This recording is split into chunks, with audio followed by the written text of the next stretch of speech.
El mindfulness o la atención plena está por todos lados, ¿no es cierto?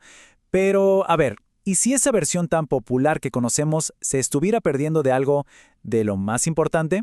Justo de eso vamos a hablar hoy. ¿De qué significa realmente ser un líder consciente? Mucho más allá de la moda.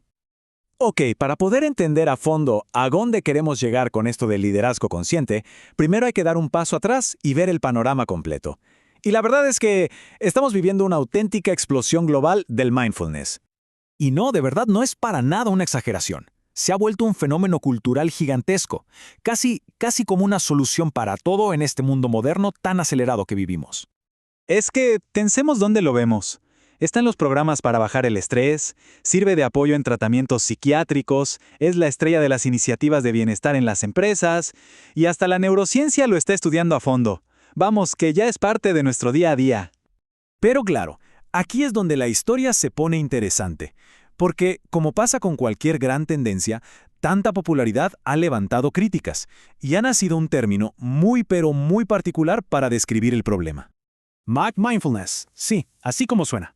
Este concepto se refiere básicamente a una versión de la atención plena que ha sido, comercializada, simplificada al máximo y que se queda en la superficie.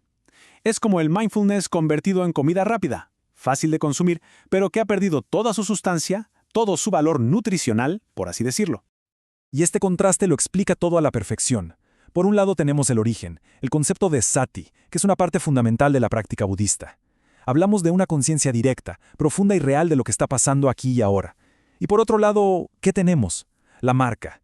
Una industria, un producto con un empaque bonito que muchas veces usa la imagen de Buda solo como un sello de buena onda. Y ojo, que esto no es nuevo.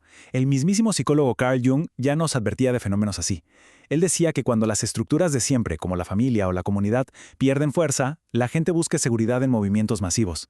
Esto puede llevar a una mentalidad de masas, o sea, a seguir la corriente sin cuestionar mucho. Y en el caso del mindfulness, el riesgo es que muchas organizaciones lo adopten solo porque es la moda, sin preguntarse si esa versión que están consumiendo ha perdido toda su esencia.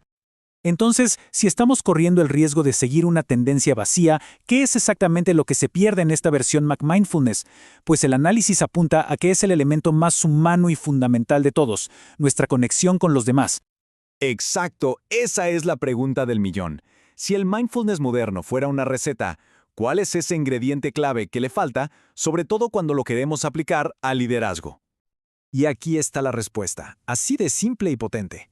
Como decía el psicoanalista Robert Stollerow, la idea de una mente que existe y funciona solita, en una burbuja, es sencillamente un mito, pura fantasía. O sea, ¿qué quiere decir esto? Que todo lo que somos, nuestro mundo interior, se construye a partir de nuestras relaciones con otras personas y con nuestro entorno. Nuestra identidad no flota en el vacío, se teje en la conexión con los demás. De hecho, una falta profunda de conexión nos puede hacer sentir desconectados, casi como si no fuéramos reales. Por eso, un mindfulness que solo dice «mira hacia adentro» y se olvida del resto, se está perdiendo la mitad de la película. Y para un líder, esa mitad es, lo es todo.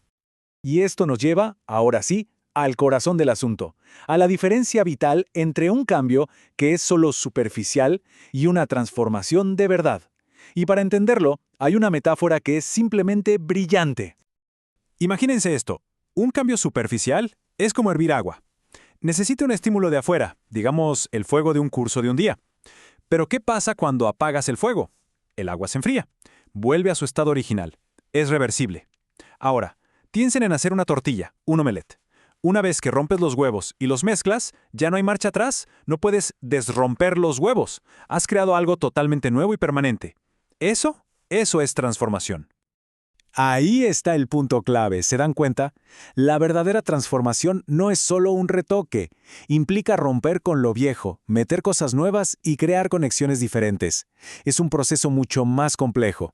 Y es justo ahí donde la figura de un líder se vuelve absolutamente fundamental. Bueno, muy bonito todo, pero ¿y cómo se hace? ¿Cómo un líder guía a su equipo para hacer la tortilla? A ver, no hay una fórmula mágica, pero sí podemos hablar de un conjunto de rasgos que son clave. Aquí los tenemos. Primero, un líder transformador tiene que ser visionario, o sea, marcar un rumbo claro. Segundo, debe tener discernimiento para manejar la resistencia al cambio, que siempre va a existir. Tercero, y esto es importantísimo, tiene que fomentar que los demás se sumen como coautores de la visión, no como simples seguidores. Cuarto, ser generoso, pensando siempre en el legado, en quién viene después. Quinto, claro, necesita crear una buena gestión para que la visión no se quede en el aire. Y por último, y quizá lo más difícil de todo, debe ser capaz de contener la ansiedad del equipo, de ser esa roca que absorbe la incertidumbre para que los demás puedan crear. Y ya para ir cerrando, vamos a ver una historia del pasado que funciona como una advertencia perfecta para lo que está pasando hoy con el movimiento del mindfulness. Porque el mayor peligro cuando algo complejo se vuelve pero tan popular, es que se simplifique demasiado, tanto que al final corre el riesgo de perder toda su esencia. Miren lo que le pasó al análisis transaccional. En los 60 era una teoría psicológica muy seria, pero tuvo tanto éxito que, para venderlo masivamente, lo simplificaron, lo aguaron. El resultado se convirtió en una moda de psicología pop, perdió toda su credibilidad y le costó casi 20 años recuperarse. Es una advertencia muy clara sobre el camino que podría tomar el mindfulness si no se tiene cuidado. Y hay que decir que gran parte de esta reflexión crítica viene del trabajo de Servas van Bikum, quien precisamente exploró a fondo estas tensiones en su análisis sobre mindfulness y liderazgo. Y esta cita creo que lo resume todo.